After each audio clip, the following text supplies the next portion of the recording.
So this is actually supposed to represent the Emerald City from the movie of The Wizard of Oz.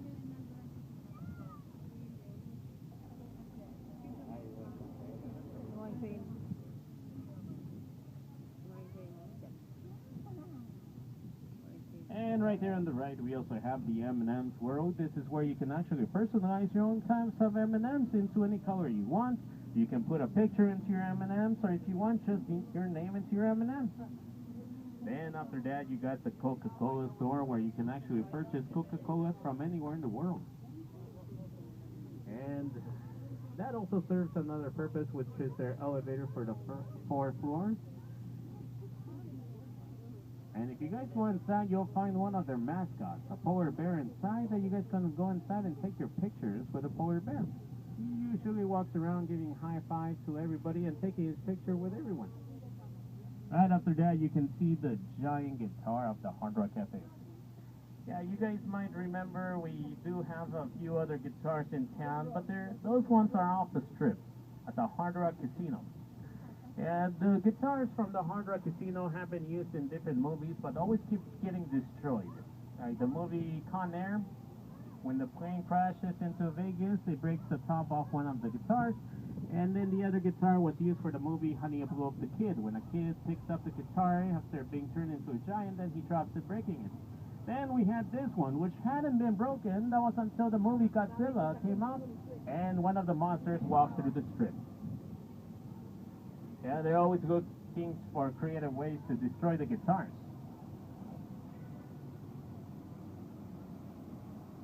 And right there on the left, you guys will see the 2 very impressive towers, the veer towers right there. Yeah, they call the veer towers because they do veer off to the side. They tilt 11 degrees.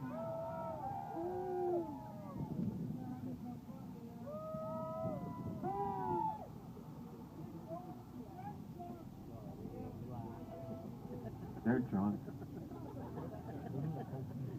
Yeah, so right there on the left, you guys can see how much these 2 towers tilt to the side.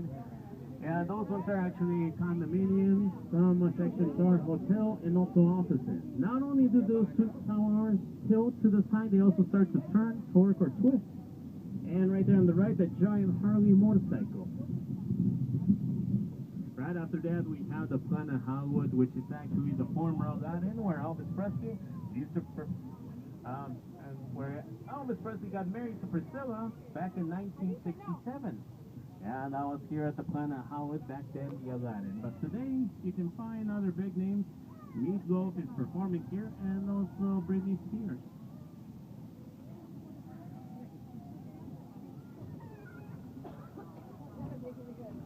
Yeah, right after that, we have the giant hot air balloon of the Paris right here on the right. Even more impressive than that, right behind it is the Arc de Triomphe. Yeah, there it is on the right. Beautiful entrance, though. Then after that, we have the Eiffel Tower of Paris, half the size replica of the original. And this one has several levels, which that's a casino, nightclub chateau. And you got the observation deck all the way at the very top.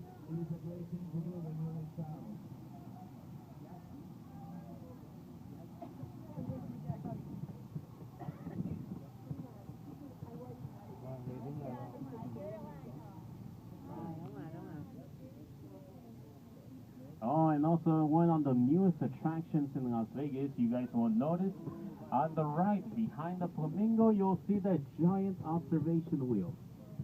Yeah, right behind the Flamingo, that is actually the largest observation wheel in the world.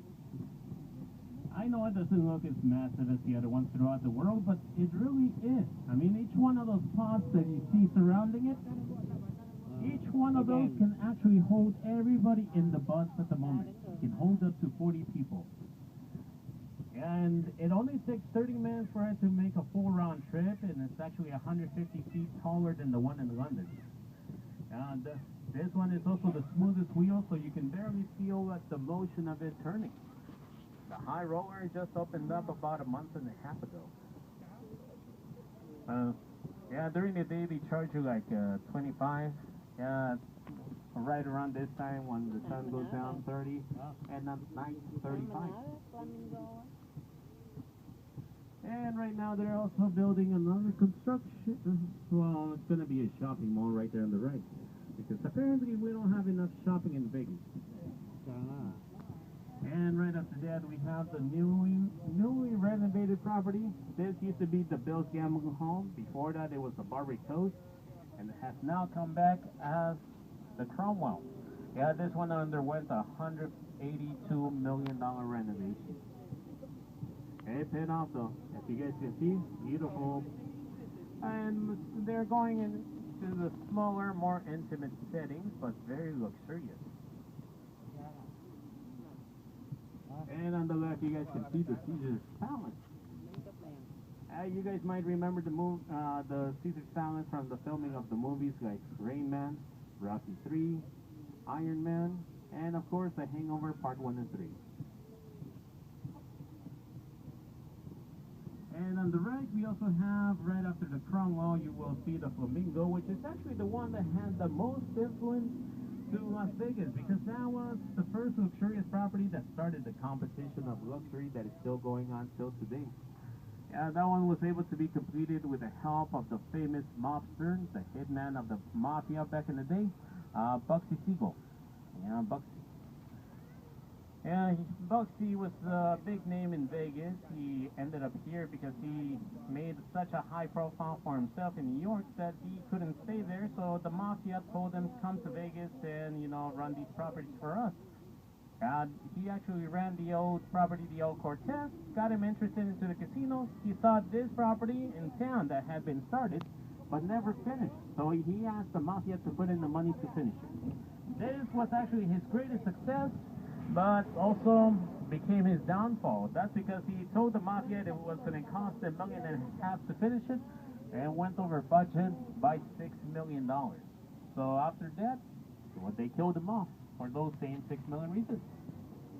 He did start something great though, and if you guys go inside this property, you'll see that they give him credit because you'll find a beautiful garden inside with actual live pink flamingos, and a monument also in the center built in honor of Bugsy Siegel.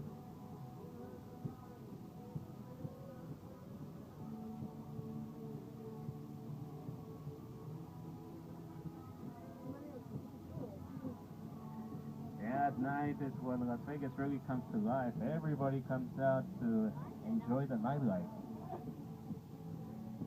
Yeah, this section in between the Flamingo and the Quad is actually brand new.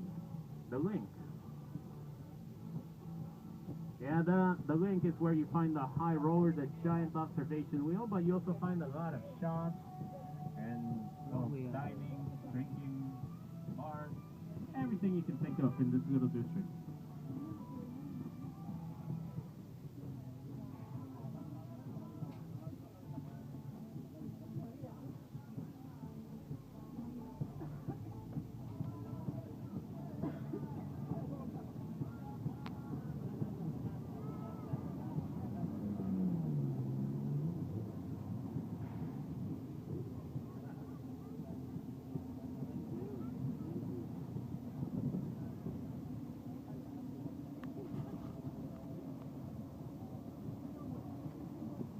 Careful with the palm trees on the left-hand side.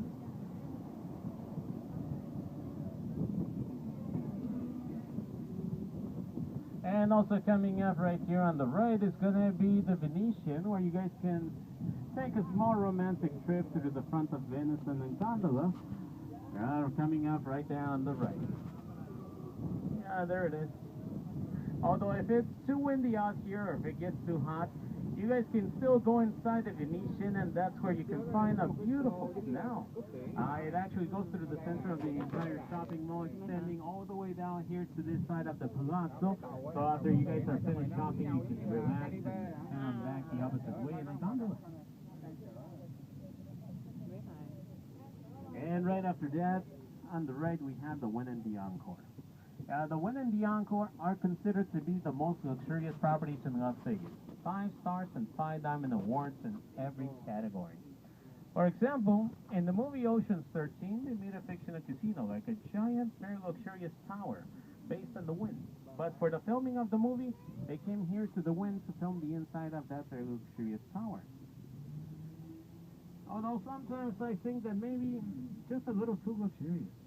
Because if you guys get tired of walking up and down the strip, or taking the bus up and down the strip, you guys can always walk into the Wynn, and that's where you guys can find a dealership to buy either a brand new Maserati or Ferrari to get around town. Yeah, they have the showroom inside. You can see the cars just sitting, and you can buy it on the spot. But if you guys go into the dealership, they actually charge you $10 to go into the dealership unless you already own one of those cars yourself. Anybody own one? No. Yeah, $10. And yeah, although I think they're charging the right and the wrong people, because I don't think you care about $10 once you own one of those cars, if you ask me. And also right behind the Wynn, they have a beautiful golf course, just beautiful. It looks almost like a paradise in the desert with an artificial river running through the entire center of the golf course. But to play 18 holes of golf here, that'll only set you back $500 for a round of golf. Anybody enjoy golf that much? For $500 round? Hopefully it's worth it. It comes with a caddy. I know, right? Yeah, since it's such a nice property, you know, they do get a lot of the rich and famous stopping by. Like, Paris Hilton was actually staying here, and then, you know, that time she got caught with drugs, and then she had to be moved to the downtown. And this is also where Prince Harry came to stay for his visit to Las Vegas. But everybody knows he had a good time in Vegas. Yeah. And something more normal for once, though. Right there on the right. A little church. A Catholic church. Church of the Angel. Although the unique thing about that church is that they accept casino chips as donations inside that church. Only in Vegas. Yeah. Yeah, the reason for that is because when people get out of work from these casinos, they head on to this church. Sometimes they don't find the right change in them, but they might find a casino chip they would receive as a tip. So they'll drop the casino chips into a basket or a box, and they get a volunteer, comes in, grabs the chips, cashes them in, and brings the money back to the church. It all works out. Yeah, one time I got this lady after church. She came up to me and asked me, she's like, you know what they call the priest that cash in the chips? Like, I have no idea. I never asked. She tells me that they're called the chipmunks. Like, ha ha ha. Good one. Got me there. Tuesday. Yeah, usually people also ask me about the construction site right there on the left. Well, that's actually where the Stardust used to be.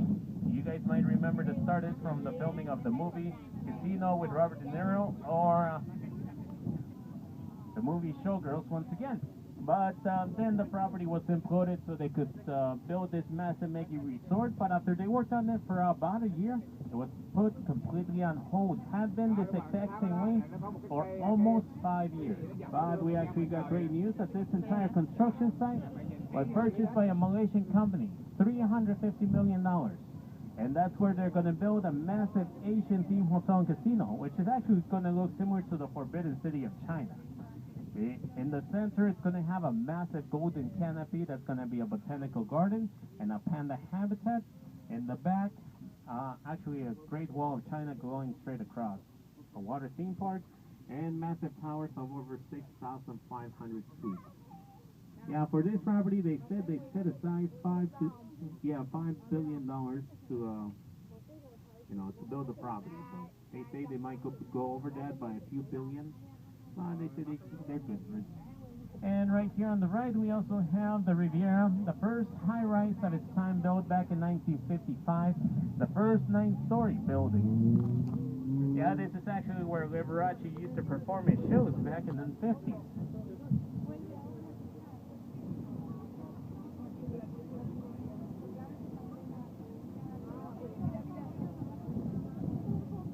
And if you guys are wondering what this giant blue building on the right is, or will be, for this one we have no idea. Yeah, this was going to be the Fontainebleau sister property of the one in Miami, but after they spent $1.5 billion into the property, they ran out of money. Yeah, they couldn't get the rest of the money from the banks because that was during the bank bailout, so they couldn't even finish it or hang on to it. So they let it go into an auction to pay off for some debt. The highest bid they could get for the building as is came in from Carl Icahn. Yeah, Carl Icahn ended up purchasing the $1.5 billion building in auction for $150 million.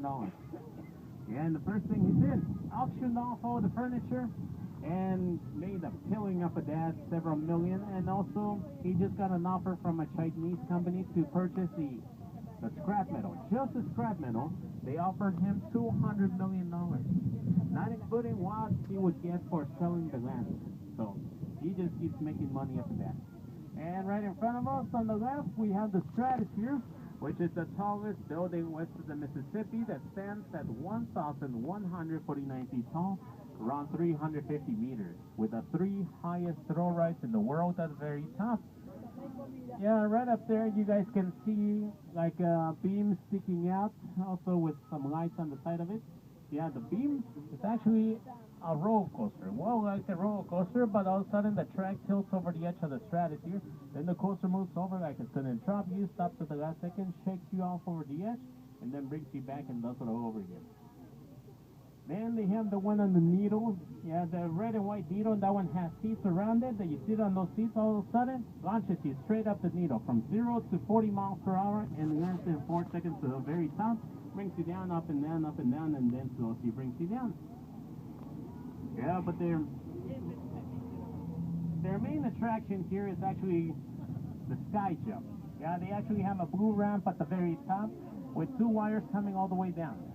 When you guys go out there, you put on a blue jumpsuit, they tie you from your back, you walk over to the edge of the ramp, and then they count down 3, 2, 1, and then you guys make the choice and jump 850 feet, controlled skydive, all the way down to the 2nd story balcony. And for that one, they actually charge you $110 to drop you from the top. Yeah, but there's more. Yeah, they have the Insanity, which is like a giant claw that you sit at the fingertips of it. Once fully boarded, it moves over to the edge of the Stratosphere, then starts spinning the seats around and opening up. So by the time it's completely opened up, your seat is looking towards us at 900 feet of open space. So if you guys looking for a good time, try the ride. Always a good time. Well, right now we're going to be seeing quite a few wedding chapels, like the one coming up right here on the right after the Howard Johnson sin. It's the Little White Chapel where a lot of famous people have gotten married, like Joan Collins, Michael Jordan, Frank Sinatra, Mickey Rooney, Pele, and also Britney Spears last time she got drunk and was married here for a day and a half.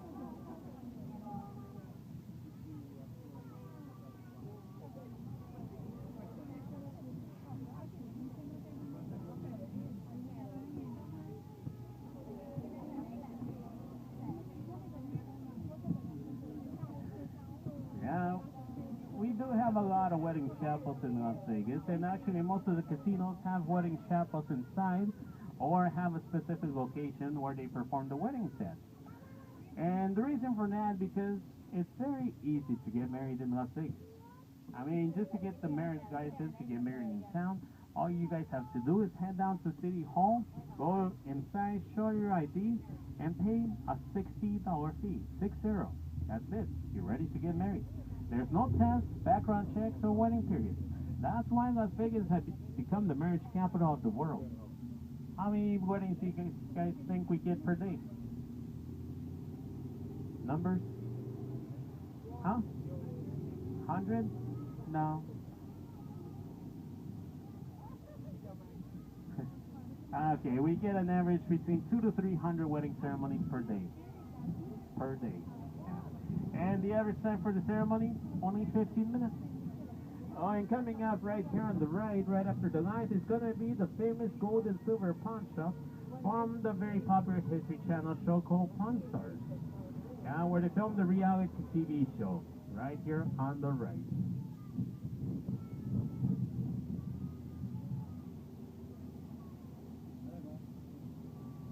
And also coming up on the right is going to be the Grace Young Wedding Chapel where John Bon Jovi got married in Las Vegas to his high school sweetheart. Like somebody's getting married there. And in just a bit, we're going to be entering downtown Casino District. But before you get there, this right here in front of us is actually the government district. This is where you find a lot of government